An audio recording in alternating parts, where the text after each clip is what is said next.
MizzyWorld Entertainment back to present MadMizzy Sports Talk featuring, of course, my cousin / co-writer Vern Knowledge and my big bro / mentor Dave. Amen.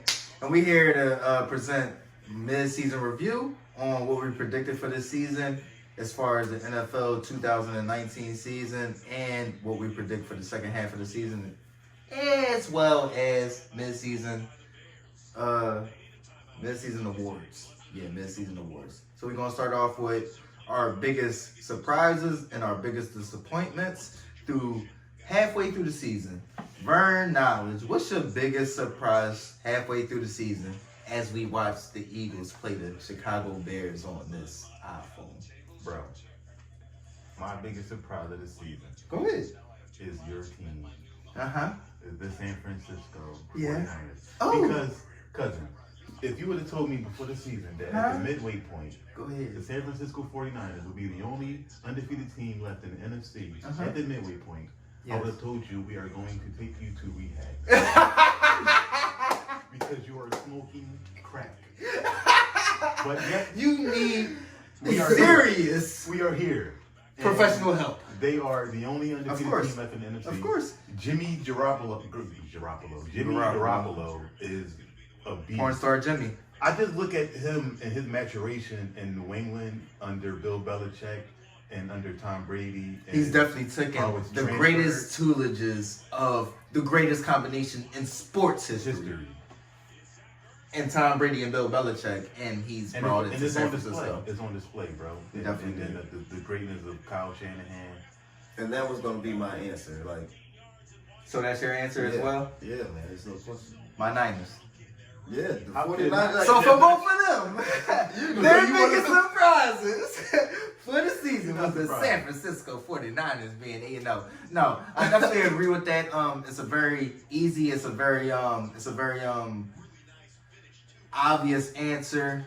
And I definitely agree with them. But of course, being a Niners fan and wanting to bring a different perspective to MizzyWorld and the MadMizzy Sports Talk, my biggest surprise through the season is how least Ty Gurley has been used so far through the 2019 season. You feel what I'm saying?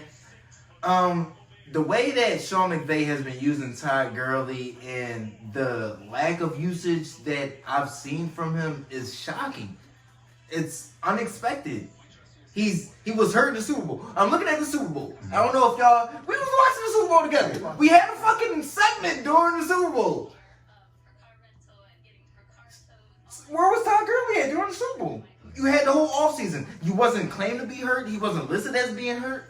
He did. He had a knee injury, but... Yeah, it wasn't. And there was a video that came out, and you saw him clearly limping from the street to the sidewalk. He was visibly limping, so he was still hurt. Yeah, I think the injuries play a part in why he's being used so less. But at the same time, I didn't expect this much of a, He may not even come back from that injury. Right. They saying it might be the same. They might say he might it's not a be the same reoccurring injury. Exactly. And the crazy part about it is all the money they gave him. All the money they gave him. I mean, at the end of the day, what he done for them, he's earned that. Yeah, I'm not gonna sure. What he's done for them, he sold the jerseys to earn that money. He didn't get nothing crazy. He's not a top 3 paid running back in the league right now. Not no more. No. That was just a year removed. So I mean, at the end of the day, he's deserved that. Biggest disappointments, big bro Dave. What's your biggest disappointment thus far halfway through the season? Oh man, that's a hard one.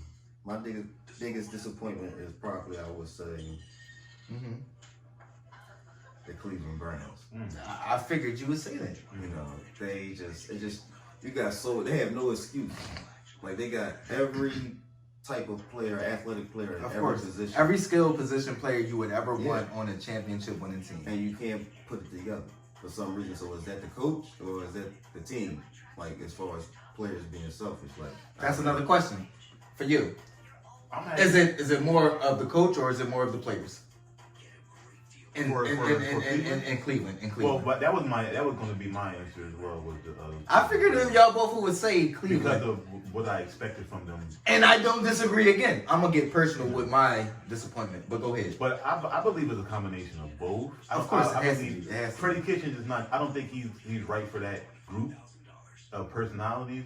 You know. But as far as Baker Mayfield, he doesn't have the arm talent of Patrick Mahomes, Right. nor does he have the arm talent of Aaron Rodgers. But he holds the ball like those two quarterbacks. He doesn't nearly move like those two quarterbacks.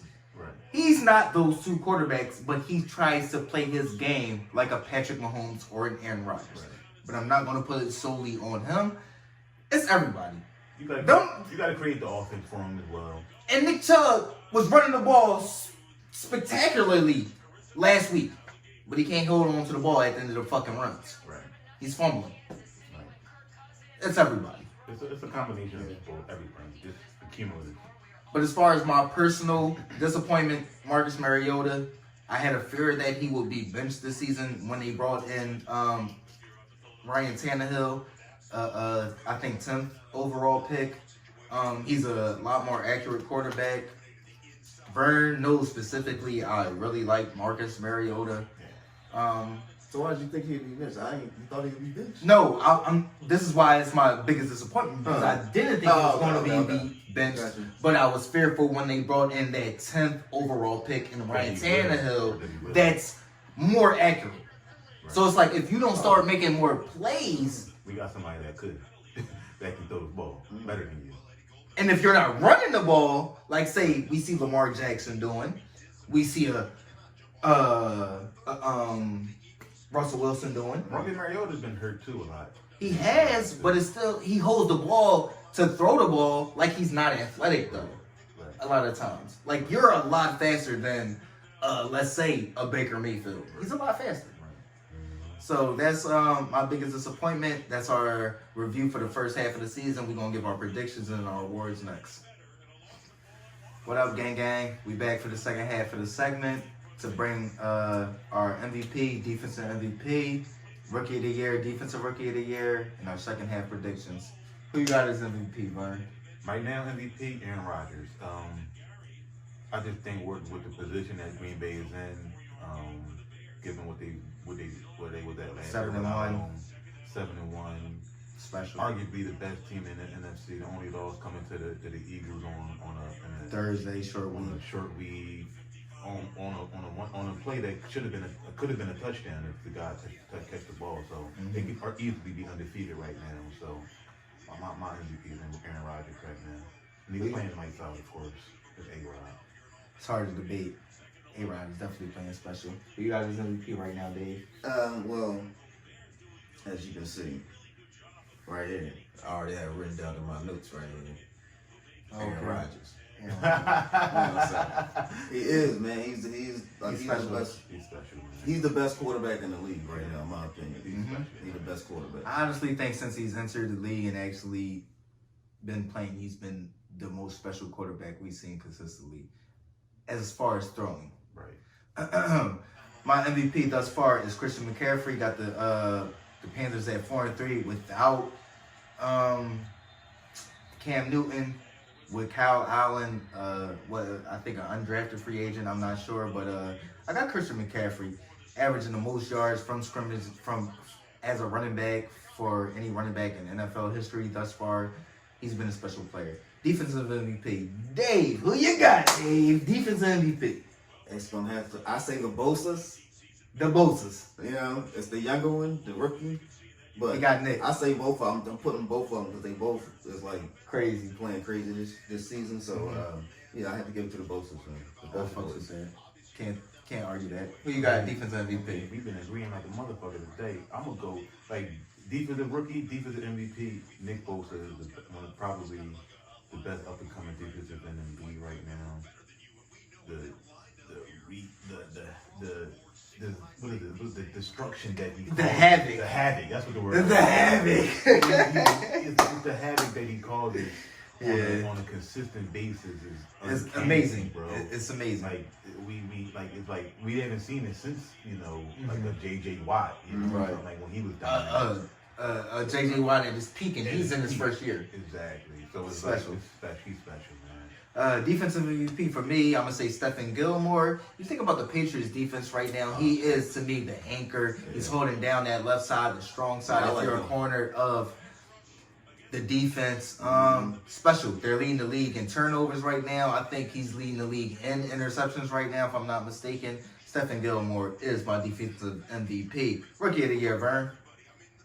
Rookie year, well, defensive rookie year, obviously, is going to be Nick Bosa. We're all going to agree on that to Yep. make it short for y'all. Yeah. Nick Bosa. Nick Bosa is the defensive rookie of the year.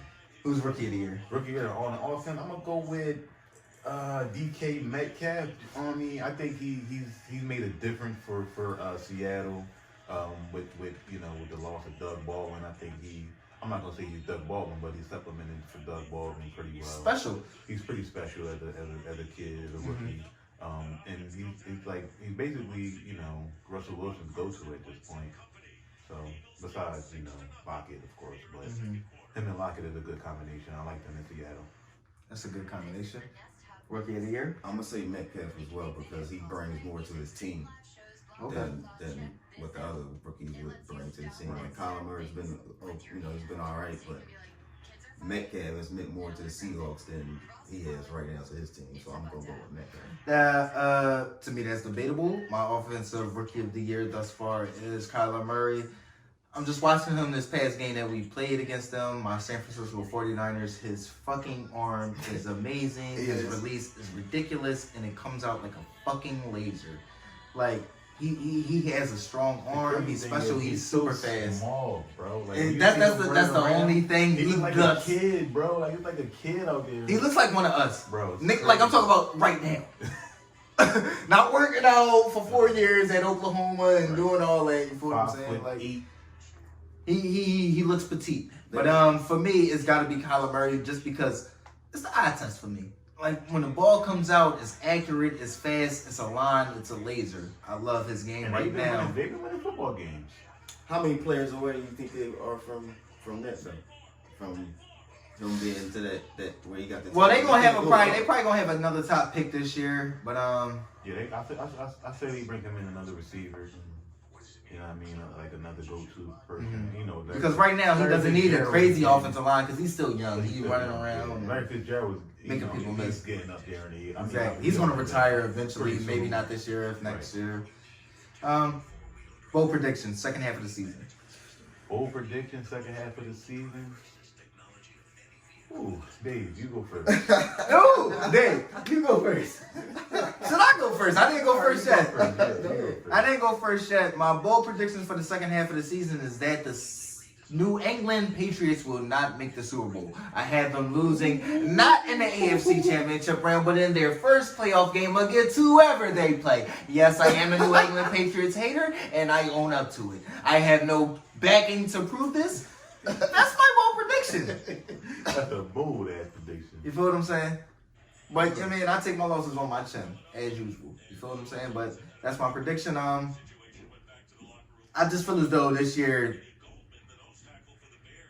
it's not this year, and we've heard this for years. Fuck around, be wrong. What's your bold predictions, man? Man, I'm gonna just go on and run and say it. My bold prediction: the Dallas Cowboys is going to go undefeated in the second half of this season. Ooh. It's not undefeated. The only And loss, that's a bold prediction. The only loss I see us taking in the second half of the season, maybe to New England, if that. Ooh. Maybe to Eagles fans, y'all heard that. I mean, we already know what we did to the Eagles. We're not gonna speak on that. But that's my bold prediction. And they have, if not Laugh the toughest now. schedule. Laugh now, cry later. But hold Laugh up. now, cry later. This is a bold prediction to get in between this little fight that they have. This is a very bold prediction because they don't have the toughest schedule the second half of the year. They have the second or third most schedule the second half of the year, so it's a very bold prediction. I very much disagree with you. I see y'all being lucky going 5-3 or 4-4. Let's go, Dave. So what's the question? Bold prediction, second half of the 2019 NFL season, baby. We passed 3 minutes now. Well, let's get it done. My bold prediction probably Well, would probably be, and I'm just being you know, I ain't gonna be just riding with the Eagles. So I think that the New Orleans Saints will be in the Super Bowl versus the New England Patriots. That's your prediction? That's my prediction. So you got your Super Bowl prediction as a bold prediction. New Orleans Saints versus the New England Patriots. Tom Brady versus Drew Brees. Sean Payton versus fucking Bill Belichick. If the NFL could ask for anything better, it'd be cocaine. Who y'all got tonight, though, before we get out of here, y'all? Before we get out of here, man, I got the Patriots, obviously. I think, you know, the Patriots are great at taking away their opponent's best player. They're going to take away the ability for Lamar Jackson to run the football. Patriots, 38. No, I'm not going to say that. 28-14 Patriots. I disagree. I'm picking the Ravens to do this upset. And something that Bill Belichick has to do, which he's had a problem with in the past, is playing for running quarterbacks that can throw the ball. Game planning. That's why he said he's a nightmare. Y'all know my prediction is, you have any specific reason why you taking the Ravens? Besides other than that? For that reason. He gotta if they can contain him with running and throwing, I feel as though Bill Belichick is a genius. He's going to devise a plan, but I don't know if he has the actual players to corral that plan. I mean, we seen Vic. He was the first player to win in Lambeau. And how long they been playing in Lambeau? Before we were thought of. He won in 2001. So what's that like? How many playoff games that he was the first quarterback to win a playoff game in Lambeau Field? Michael Vick. Running quarterback. He was the first quarterback ever. So I'm taking Lamar Jackson. He's a special talent. I feel as though my pick later on about if they actually meet in the playoffs and Lamar Jackson does win is going to be a lot shakier because Bill Belichick seeing you the second time around is whoo. But I got the Ravens 24-17. Y'all know what it is. Thank y'all for coming on. Good bro, Dave. Cousin, Vern Knowledge. You already know. Tune in, like, comment, share. Y'all know what it is, MadMizzy Sports.